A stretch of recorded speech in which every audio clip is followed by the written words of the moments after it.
Forma no es sino vacío, vacío no es sino forma. Forma es vacío, vacío es forma. Lo que es forma se iguala al vacío. Lo que es vacío es también forma. Forma no es incompatible a vacío. Vacío no es incompatible a forma. Como sabéis, esto es el corazón del Sutra del Corazón y es clave en el proceso de desarrollo por una parte del budismo Mahayana y por otra parte del desarrollo del Zen. Cuando escuchamos esta formulación, se nos antoja un poco abstracto y difícil de captar, especialmente si esto tiene que ver o debe tener que ver con nuestra comprensión vital. Me gustaría poderos transmitir la radicalidad que esta parte del Sutra del Corazón ha significado en mi vida y cómo esto transforma la existencia de los que practicamos el silencio. En primer lugar, entendamos qué es lo que los autores...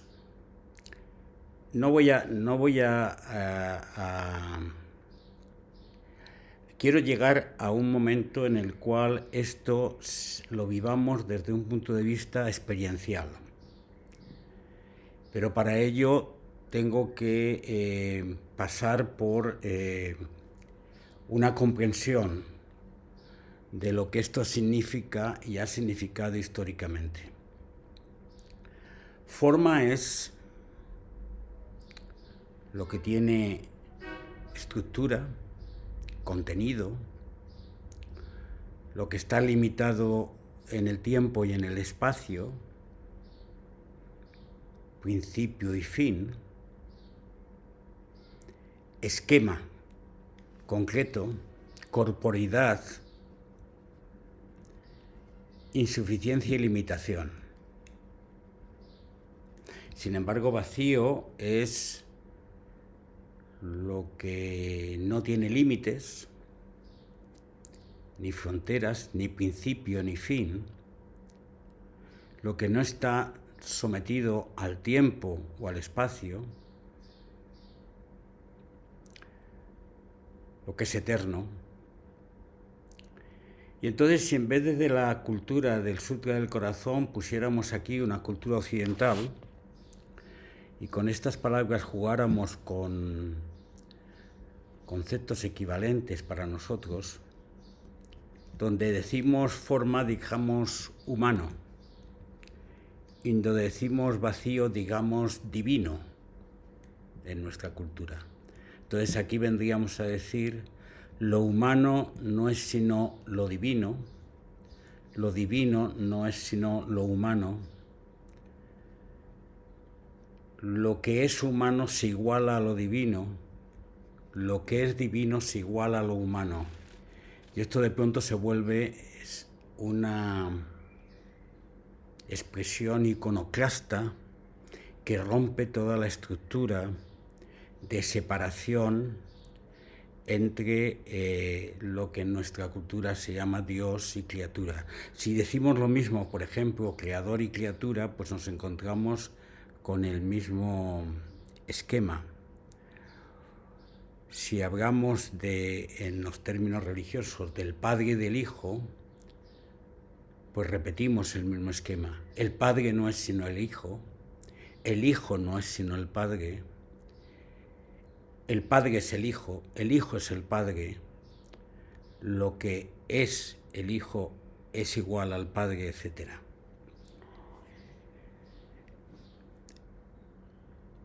Vamos a pasar por 3 etapas. Esta charla de hoy es una charla que se puede convertir perfectamente en un ciclo.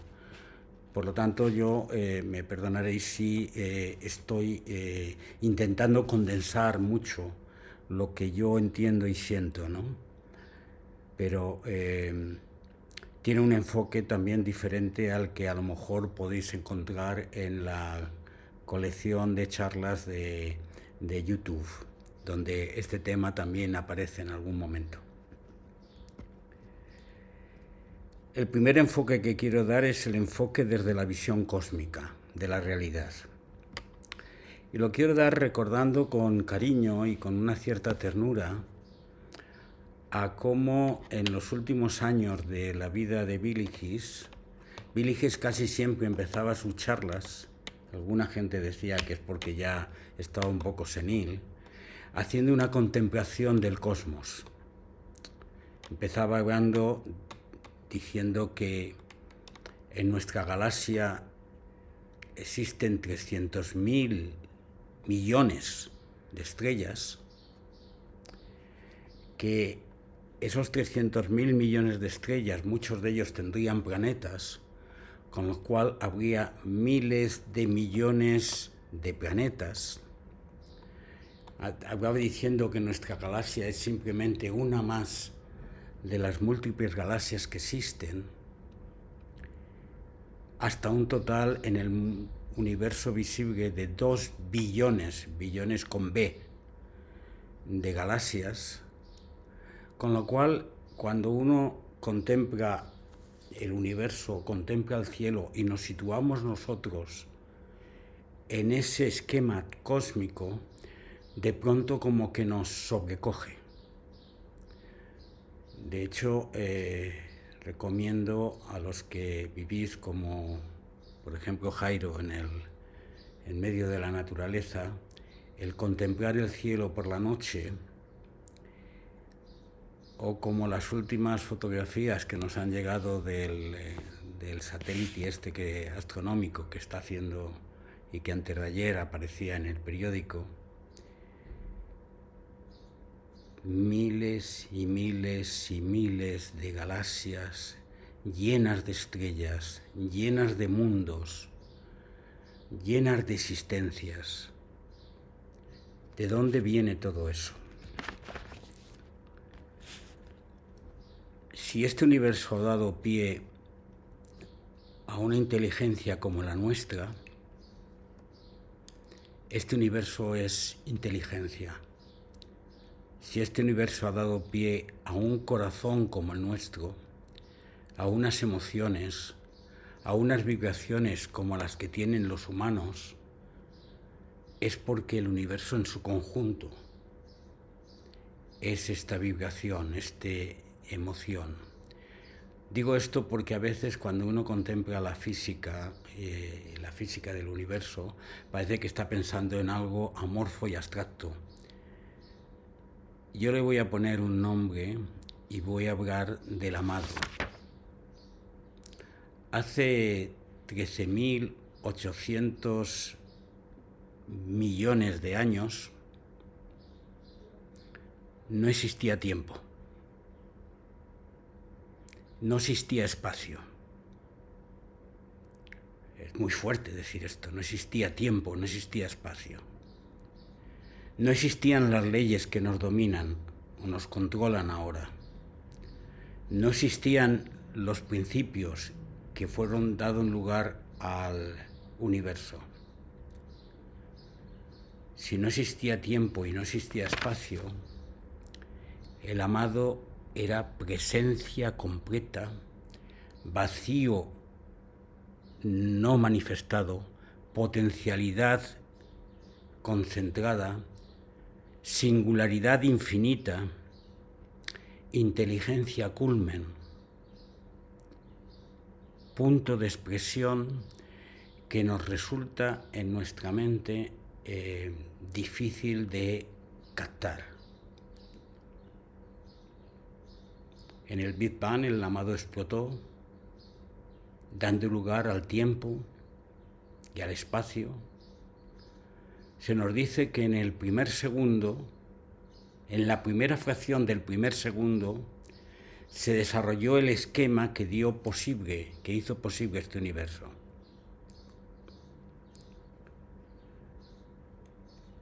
El vacío dio lugar a la forma. Y ahí podemos empezar a caer en un error, que es que la forma es una cosa diferente al vacío.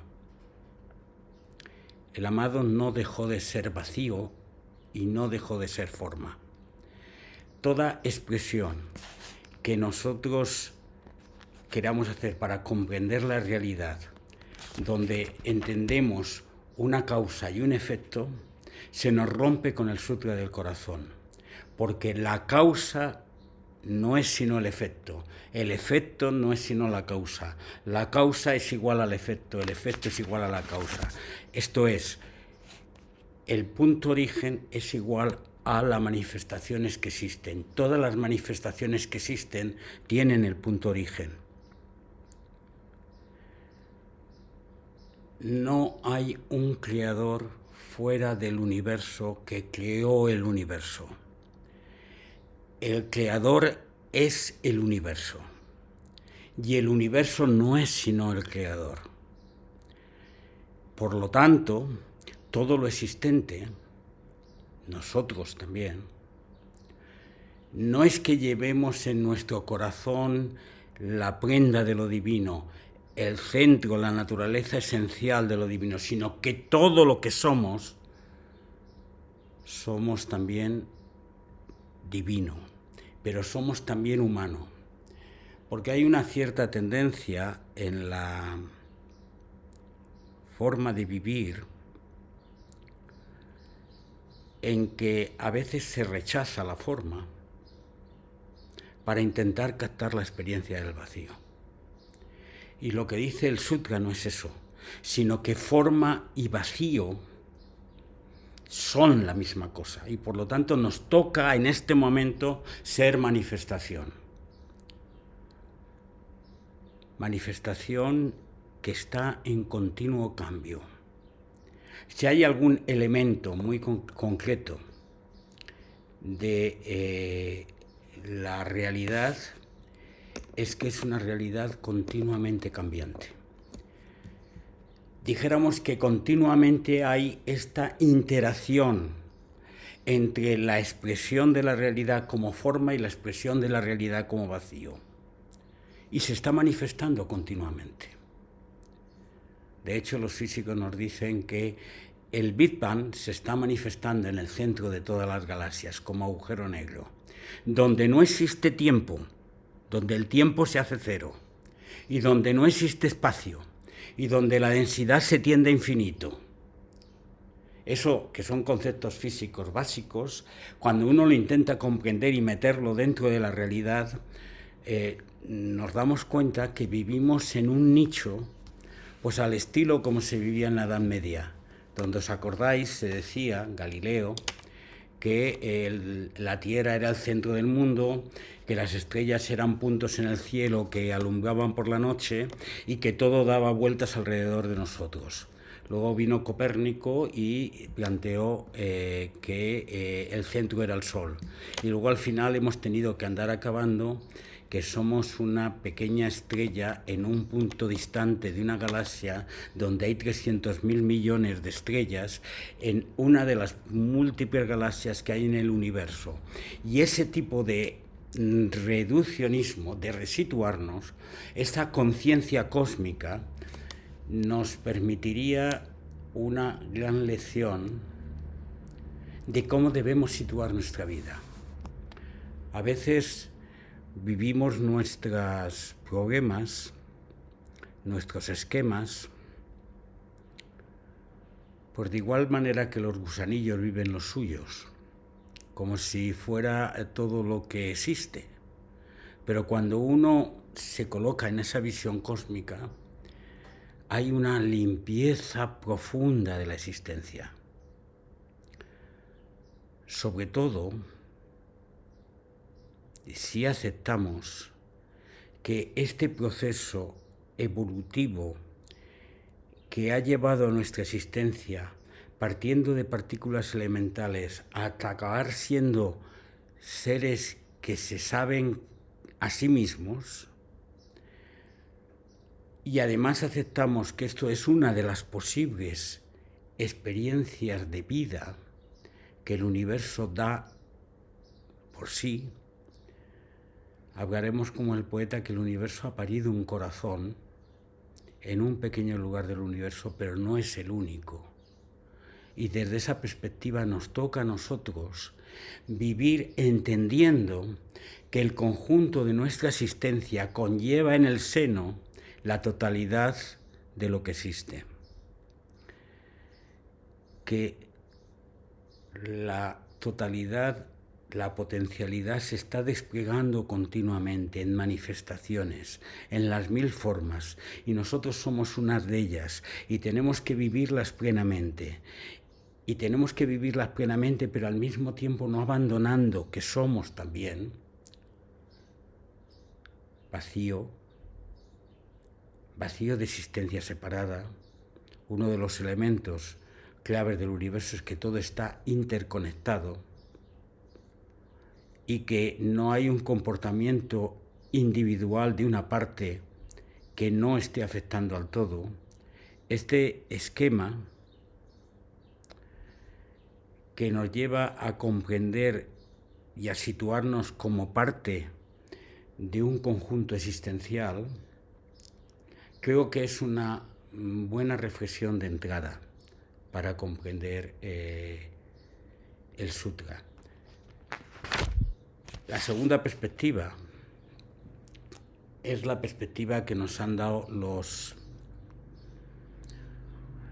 filósofos y que en todas las corrientes aparecen. Es la perspectiva básica que existió entre el Advaita y el Vaita, que es entre una visión monista de la realidad y una visión dual de la realidad. De hecho, hay autores que dicen que nos toca en nuestra manifestación vivir la experiencia del dualismo, y casi todo lo que hacemos es intentar, en nuestra meditación me refiero, partiendo desde una visión dual de la existencia, intentar aprender una visión monista de la existencia, una visión unificada de la existencia.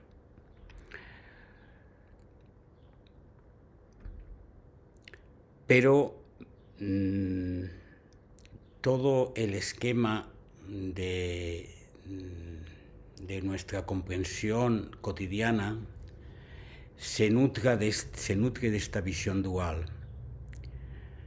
La visión dual ha afectado a todas las corrientes religiosas, a las corrientes ideológicas, está en la cultura individualista, está en la ideología liberal, está en cualquier ideología de búsqueda de perfección que parte de una existencia insuficiente para llegar a una existencia perfecta, que parte de la separación entre el cielo y la tierra, entre el bien y el mal, entre lo bueno y lo malo, entre el nirvana y el samsara.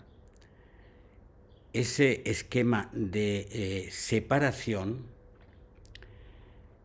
se rompe de nuevo en el Sutra del Corazón, porque no hay dos sino uno, y se manifiesta en la corriente del Zen fundamentalmente en el Shinjinmei, en donde el canto del no dos se convierte en el centro de la tradición del Chan.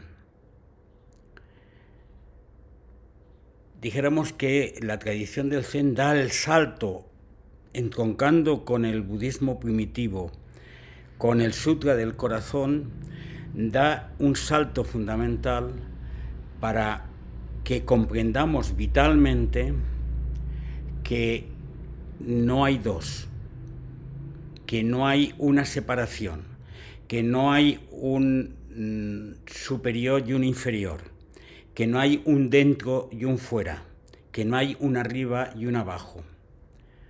Curiosamente estoy citando uno de los apotegmas del Evangelio de Tomás, que también en esa tradición el planteamiento dual y monista es fundamental. Pero este elemento de captar e introducir en nosotros el Shinjinmei, la no separación entre bien y mal, entre alma y cuerpo, entre arriba y abajo, es un elemento con el que se convierte en nuestra lucha diaria, en nuestro esquema diario. Porque todo nuestro esquema psicológico, partiendo de nuestra carga genética heredada para la sobrevivencia, está basada entre la separación entre sujeto y objeto. Y todo nuestro esquema cultural, todo nuestro esquema vital, todo nuestro esquema social está basada en lo que soy yo y lo que quiero aprender, lo que tengo aquí y lo que hay allí. Hay esa separación entre lo mío y lo tuyo, entre el yo y el tú, entre el objeto y el sujeto. Y este esquema, que es nuestra carga cultural, se convierte en, dijéramos, la preocupación de cada día. La preocupación de cada día es nuestra sobrevivencia, es qué hace el otro que yo no hago, cuál es el destino y cuál es el contenido de mi vida, separado del contenido de la vida de los otros, cuál es la evolución que yo he de hacer, hacia dónde voy y qué es lo que tengo. Y de ahí surge todo ese esquema de alma o vida inmortal, individuo que trasciende, esfera individual que a través, si hablamos del karma, se repite en las múltiples vidas. O sea, un esquema en el cual venimos a marcar nuestra forma como separada del vacío. Y no terminamos de aceptar las consecuencias vitales que significa la aceptación plena del Sutra del Corazón. Sin embargo, el planteamiento monista, expresado por los grandes maestros, expresado por el Buda, expresado por Jesús de Nazaret,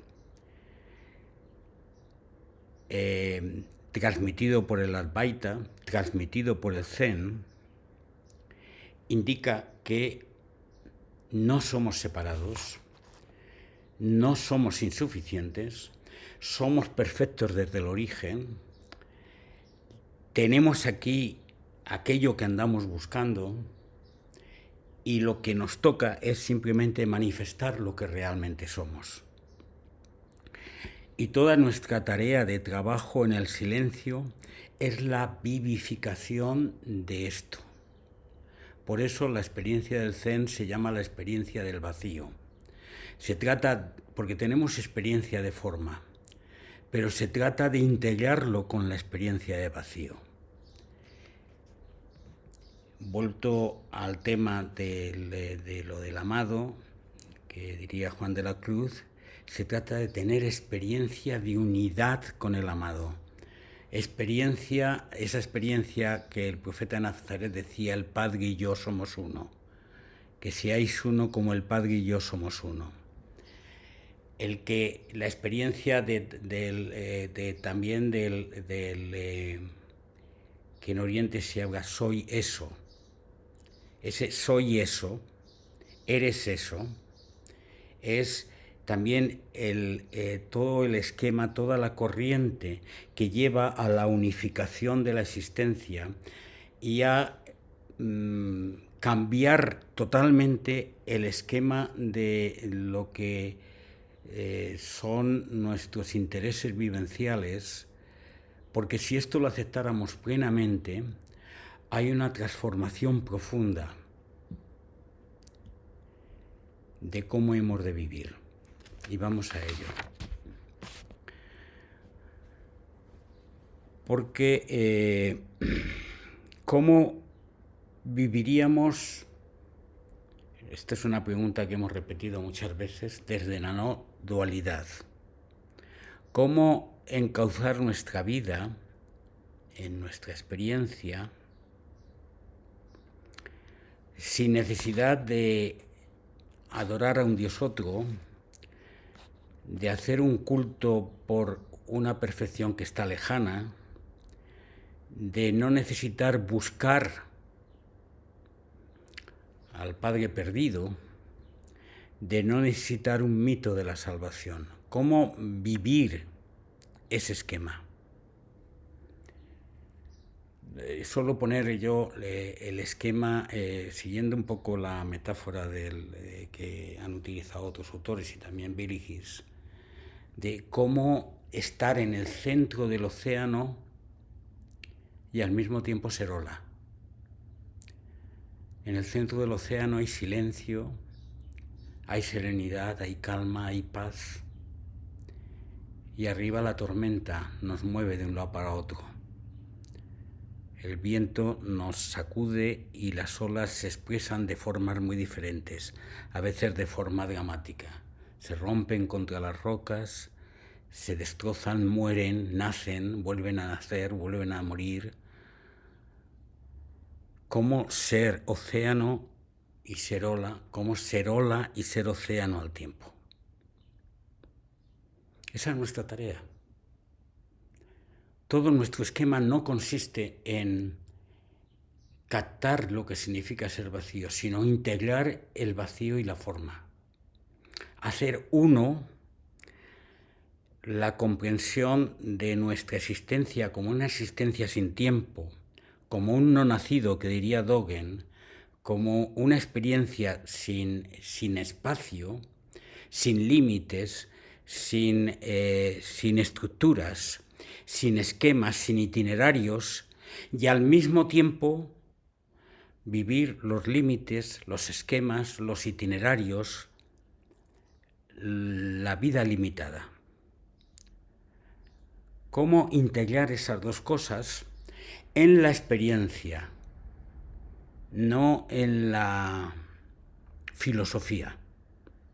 Lo que explicaba antes es para ver de dónde venimos en ese esquema, pero de lo que se trata, más que de intentarlo comprender, que no lo comprendemos. De igual manera que no es posible imaginarnos qué significa eso de la singularidad del principio del universo. Inmediatamente se hace la pregunta, ¿qué había antes del principio? Y la respuesta es, no había nada antes porque no había tiempo antes. Si no hay tiempo antes, no había. Y tampoco puede haber creación como una creación desde fuera, porque si la creación ha de hacerse dentro del tiempo, y si ha de hacerse dentro del tiempo, hay de hacerse desde dentro. Eso es una elucubración, pero intentar comprender eso nos rompe la cabeza, porque nuestra mente está encorsetada en nuestro esquema corporal y en nuestro esquema vivencial. Por lo tanto, más que eso, tendremos que hacer estilo de vivir teniendo esto en cuenta. Ya hay varias cosas que nos repetimos continuamente en este estilo de vivir. Una de ellas es, si nos toca vivir esta forma, es vivirla apasionadamente, pero sin creer que tenemos que salvar esta forma para siempre, que tenemos que mantener el ámbito de seguridad de esta estructura de manifestación que somos de una forma permanente, sino soltándola, vivirla apasionadamente y soltarla. Porque si hemos de ser lo que el universo es, continuo cambio, hemos de ser continuamente flujo, continuamente evolución. Por lo tanto, para ser continuamente evolución, tenemos que soltar todo a lo que nos agarramos. Y de ahí viene todo el esquema que hablamos del apego, etc. cada cual a su ritmo, cada cual a su capacidad y a su saber. Hemos repetido continuamente todo el tema de soltar los quereres, los saberes, los teneres, etc.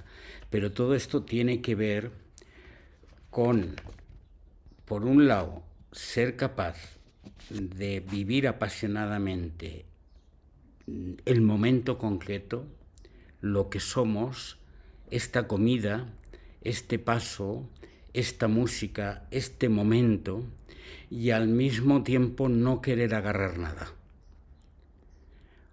Al mismo tiempo no querer agarrar nada.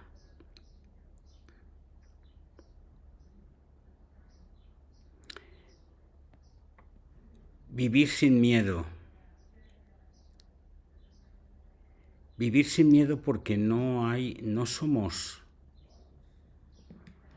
un hijo desterrado del paraíso que tiene que hacer un itinerario suficiente para volver al paraíso, sino que, aunque no lo veamos y no lo comprendamos, estamos ya allí. Y lo que nos toca es desprendernos de este esquema de que nos falta algo, de que nos sobra algo, de que nos amenaza algo,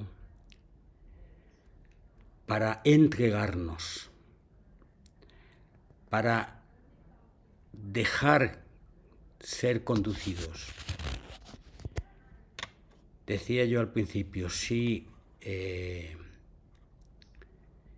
la realidad es algo, es una gran inteligencia amorosa que se transforma continuamente y que evoluciona, no sabemos hacia dónde ni con qué designio, pero de la cual formamos nosotros parte.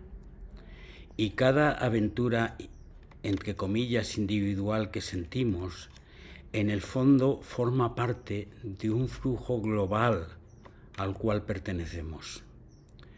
Por lo tanto, conforme vamos perfeccionando nuestra comprensión, conforme hacemos eso, conforme iremos perdiendo ese miedo y aceptaremos rendirnos y aceptaremos ser conducidos. Esto es lo que el profeta quería decir cuando decía que el viento sopla, no sabes de dónde viene ni a dónde va, pero hemos de aceptar estar sometidos al viento. No intentar comprender todo. Somos curiosos. Es normal. Yo soy muy curioso con todo este esquema de las condiciones originales, las leyes de la naturaleza, el esquema de la evolución. Pero llega un determinado momento en que hay que aceptar que lo más importante no es comprender, sino vivir.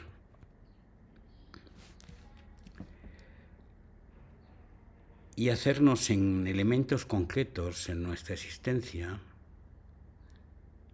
uno con lo que existe. Incorporarse a lo que existe. Me siento, me levanto, ando, miro, lloro, río. Y todo eso son expresiones que vivo vivamente, pero también miro al que camina, al que llora, al que ríe, y soy capaz de dar el salto siendo yo sus lágrimas, siendo yo su andar, siendo yo su caminar. Y si soy capaz, ¿cuándo soy capaz de hacerlo? ¿En qué momento lo hago? Y es porque de pronto me siento generoso o hay un cambio de chip que me permite realmente estar en comunión con las cosas, con los seres y con las personas. Porque el místico dice que el amado no se inclina a recoger al pobre, sino que el amado es el pobre. Que el que se cae no es otro, sino que soy yo. Y identifica, ¿os acordáis de ese poema de soy la que ha sido violada, pero también soy el violador, soy la que ha sido explotada, pero también soy el explotador? Ese tipo de esquema, convertirlo en realidad es muy fuerte, es muy... nos cuesta mucho. Y de ahí viene el tema de no juzgar, sino de comprender.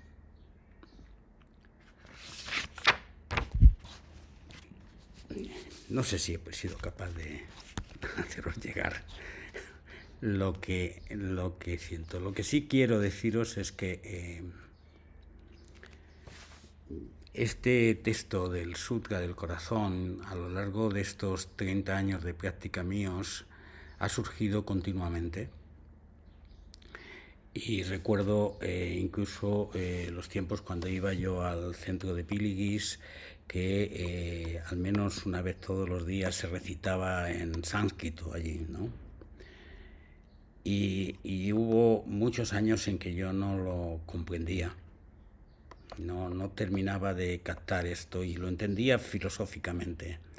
Pero cuando empecé a sacar las consecuencias vitales, sí es un tema que es como un koan que no te deja descansar. Continuamente está ahí. Continuamente está ahí interpelándote. En cada momento que haces algo y empiezas con el tú y el yo, empiezas con esto y aquello, inmediatamente surge el grito del Sutra del Corazón ahí. En el tema de forma y vacío son lo mismo. Lo de arriba y lo de abajo son lo mismo.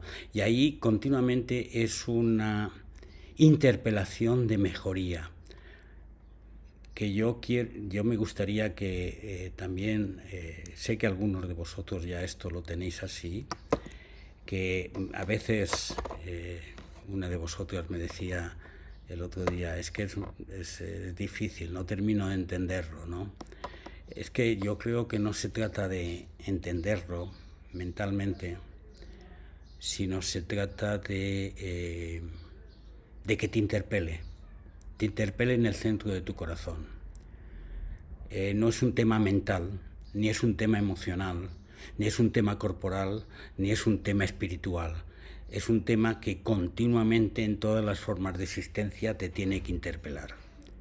El no-dos, continuamente el no-dos.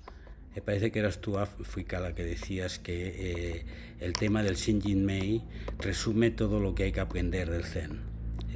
Entonces, en este sentido sí se enlaza. Por lo tanto, también es cierto, la lectura del Shinjin-mei continuamente te interpela. Hasta aquí. No sé si alguno quisiera comentar algo, lo dejamos aquí.